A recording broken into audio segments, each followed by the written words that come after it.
دلوں کی پیاس بجھانے کے لیے اجتماع بیان۔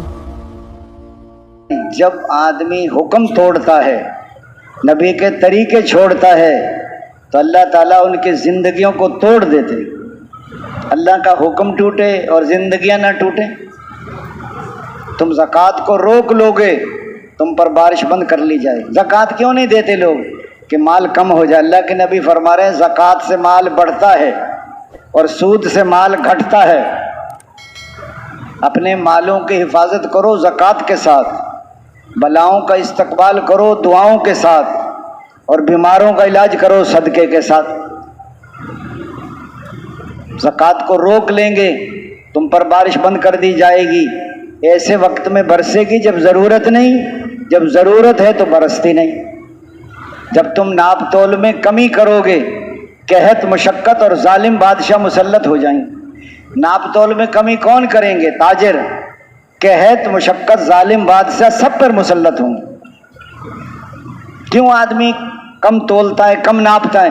کہ مال میرا بڑھ جائے گا، اور قحط مشقت ظالم بادشاہ سب پر مسلط ہوں گے۔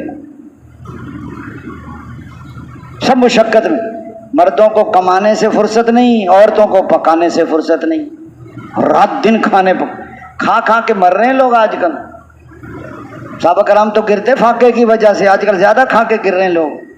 پہلے زمانے میں کھانا کھاتے تھے بھوک لگتی تھی، اب کھانا اس لیے کھاتے ہیں کھانے کا ٹائم ہو گیا، کھاؤ بھوک لگے نہ لگے۔ پہلا تو ہضم نہیں ہوتا، پھر اور کھا لیتے ہیں اوپر سے، پھر گیس بن جاتا ہے، وہ دماغ کو چڑھ جاتا ہے، پھر چکر آتے ہیں، کسی کو شوگر ہو جاتی ہے، کسی کو بلڈ پریشر ہو جاتا ہے۔ اس لیے فرمایا قحط مشقت، اور جب تم اللہ کے قانون، یہ دین اللہ کا قانون ہے، اس کے خلاف حکم جاری ہوں گے، پھر خانہ جنگی شروع، گھر گھر میں لڑائی، اموات کی کثرت۔ یہ کون سو رہی ہے؟ یہ میری بہو سو رہی ہے۔ کہ یہ کیوں سو رہی ہے؟ اس کا دماغ خراب ہے۔ اور یہ کون سو رہی ہے؟ کہ میری بیٹی سو رہی ہے۔ یہ کیوں سو رہی ہے؟ اس کی طبیعت خراب ہے۔ اپنی بیٹی کی تو طبیعت خراب ہے اور بہو کا دماغ خراب ہے۔ یہ اخلاق ہے آج کل۔ پھر کل بہو بھی کہے گی ساس کا دماغ خراب ہے۔ بہو بنی تو ساس اچھی نہ ملی، اور ساس بنی تو بہو اچھی نہ ملی۔ بہو ساس میں کمیاں دیکھتی ہے، ساس بہو میں کمیاں دیکھتی ہے۔ بیٹی ماں میں کمی نہیں دیکھتی، ماں بیٹیوں میں کمی نہیں دیکھتی، تو اپنی بیٹی سمجھتے ہیں اس کو۔ فرمایا دوستو جب گھر میں اعمال ہوں گے تو گھر میں دین کا ماحول بنے گا۔ شروع میں تو محنت کرتے نہیں، جب بچے جوان ہو جاتے ہیں پھر کہتے ہیں بیوی سے سنت کے مطابق شادی کرو۔ گھر والی کہے گی آپ تو پھرتے ہیں سارے دن تبلیغ میں، آپ کو کیا پتا کیا کیا رواج چل رہے ہیں۔ وہ کہے گی یہ بھی کرنا ہے اور یہ بھی کیوں کرنا ہے؟ کرنا پڑتا ہے، آپ کو پتہ نہیں ہے؟ آپ کو زیادہ تکلیف ہو رہی ہے تو سہروزے میں چلے جائیں، آپ سارے کام خود کر لیں گے ہم۔ جب بچے جوان ہو جاتے ہیں پھر ان کی اپنی جماعت بن جائے، ماں جو ہے نا مور امیر بن جاتی ہے، بچے معمور تبلیغ والا اکیلا رہ جاتا ہے۔ اب زور لگائے گا تو زور بھی نہیں لگ سکتا، بچے سارے ماں کے، چونکہ ماں تو کھلاتی ہے نا انڈے اور ابا جان دکھاتا ہے ڈنڈے، بچے سارے ماں کے ساتھ، چونکہ گھر میں ہم نے وقت نہیں لگوایا گھر والوں کا۔ 70% آبادی گھروں میں ہے۔ یہ گھر میں اگر محنت کے اعمال ہوں گے، دعوت بھی، تعلیم و تعلم بھی، ذکر و عبادت بھی، حضور والے اخلاق بھی، لوگوں کا اخلاق دکھاتے ہیں اور گھر والوں کو آنکھیں دکھاتے ہیں۔ اللہ کے نبی فرما رہے ہیں تم میں سب سے زیادہ بہتر وہ ہے جو اپنے گھر والوں کے ساتھ اچھا سلوک کرے، اور میں تم میں سب سے زیادہ بہتر ہوں کہ اپنے گھر والوں کے ساتھ اچھا سلوک کرتا ہوں۔ عائشہ نرمی کو اختیار کرو کہ نرمی انسان کے اندر زینت پیدا کرتی ہے، اور سختی سے بچو کہ سختی انسان کو عیبدار کر دیتی ہے۔ اللہ تعالیٰ شخص سے نفرت کرتا ہے جو سخت مزاج ہو، زیادہ کھانے والا ہو، بازاروں میں چیخنے والا ہو، رات کو مردے کی طرح پڑا سوتا رہتا ہو، دن کو گدھے کی طرح دنیاوی کاموں میں پھنسا رہتا ہو، دنیاوی معاملات کا جاننے والا ہو اور آخرت کے امور میں بالکل جاہل ہو۔ اللہ نرمی کو پسند کرتا ہے۔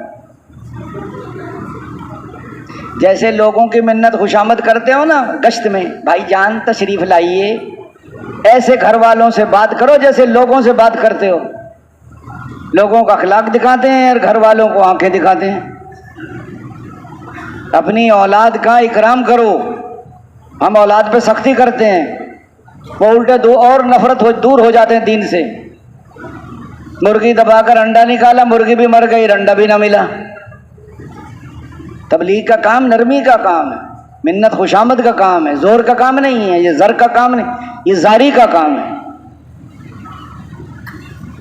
حضور والی محنت کے لیے حضور والے اخلاق کی ضرورت ہے، اس کے بغیر نہیں چلے گا یہ کام. اس لیے فرمایا اللہ کے دین قانون کے خلاف حکم جاری ہوں گے، خانہ جنگی شروع ہو جائے گی،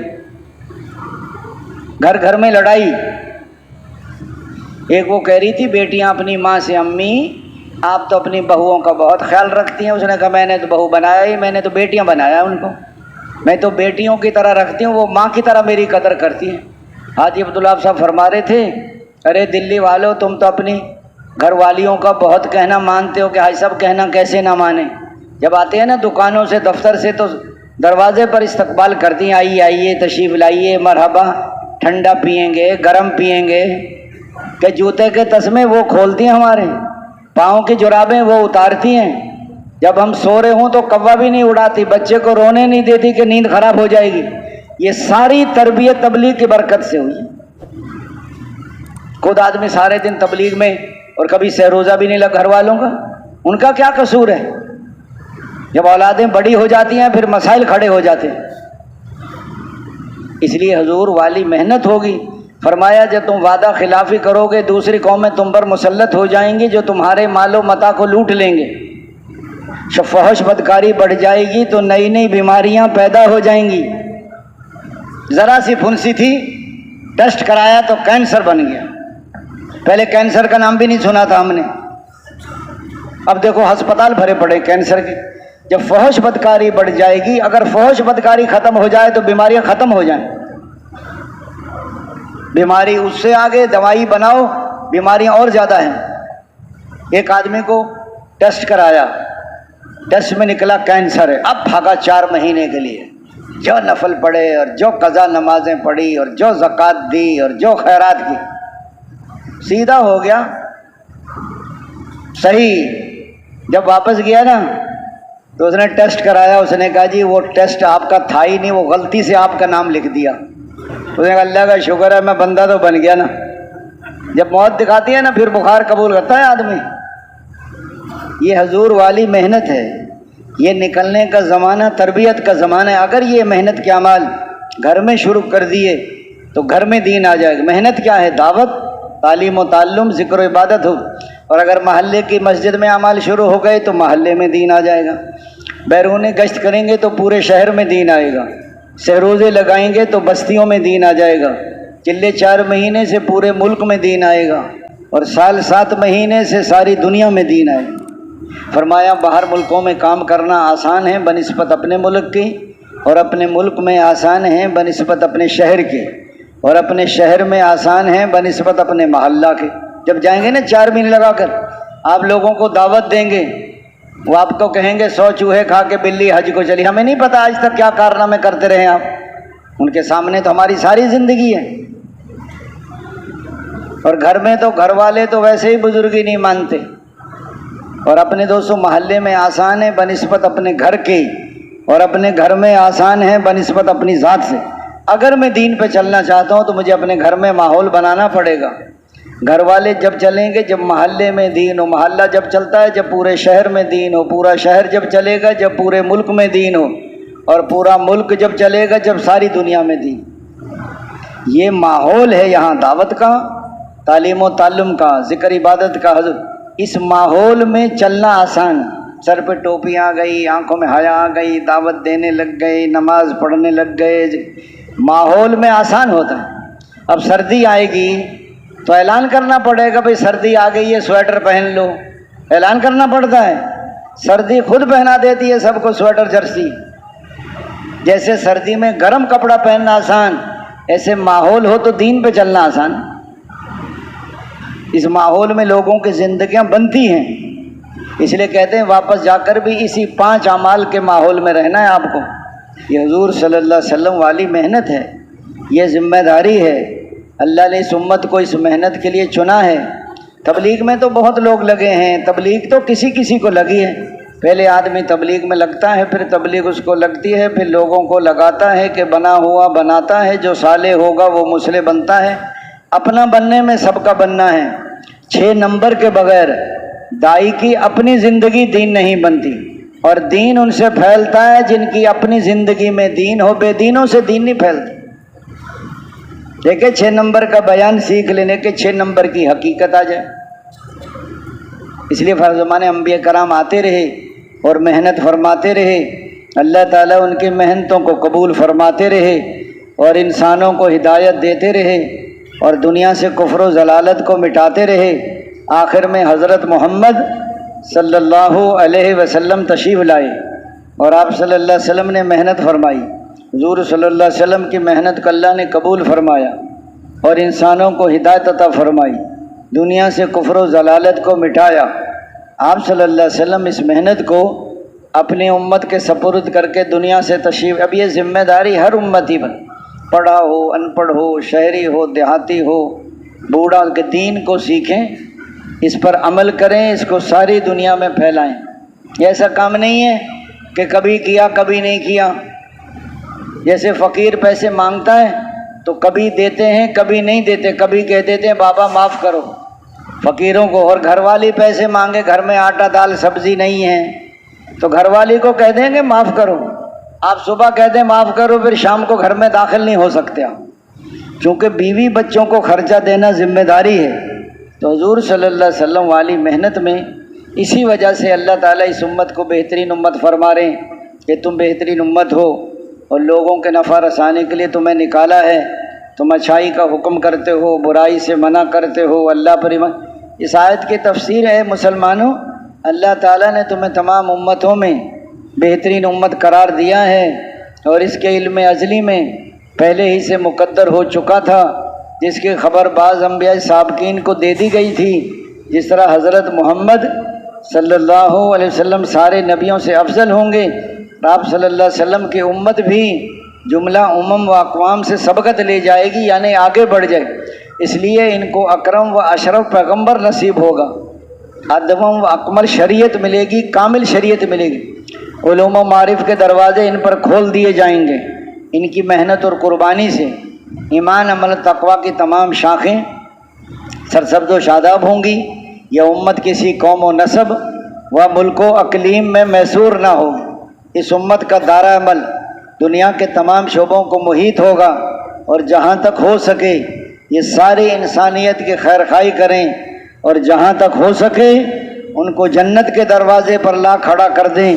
فرمایا اخرجت للناس میں اسی طرف امت اخرجت اللہ نے قیامت تک اس امت کو نکالے، گھر میں بیٹھنے والی امت نہیں ہے، اللہ تعالیٰ رب الناس ہے، ساری انسانیت کو پالنے والے، ہر ضرورت پوری کرنے والے، قرآن کریم ھدی للناس ہے، ساری انسانیت کے لیے ہدایت کی کتاب ہے، اور حضور پاک علیہ السلام کافۃ للناس ہیں، اللہ نے قیامت تک کے لیے حضور کو نبی بنا کر بھیجا ہے۔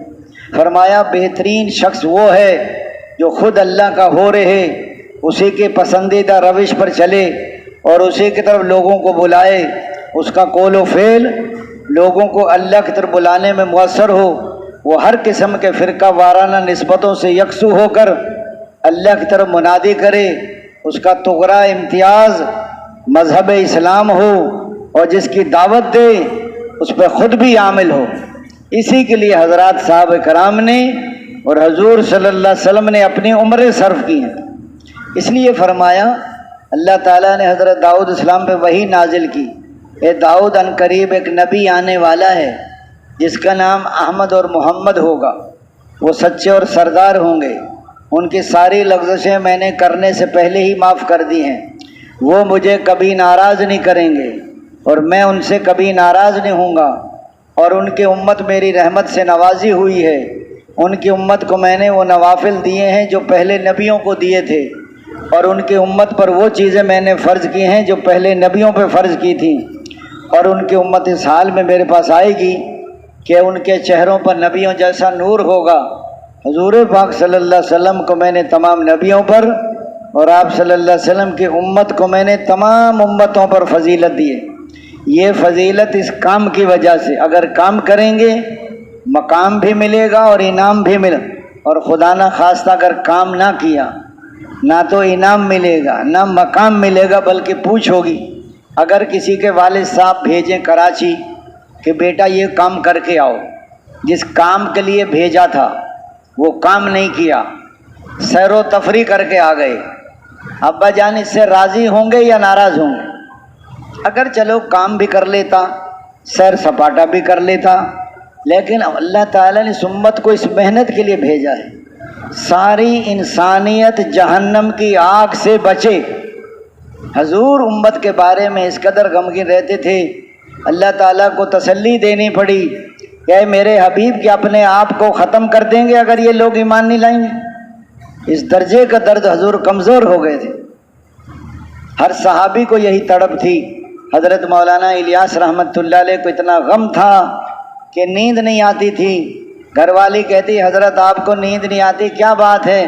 فرماتے اگر آپ کو بھی یہ غم لگ جائے تو ایک کی بجائے دو ہو جائیں۔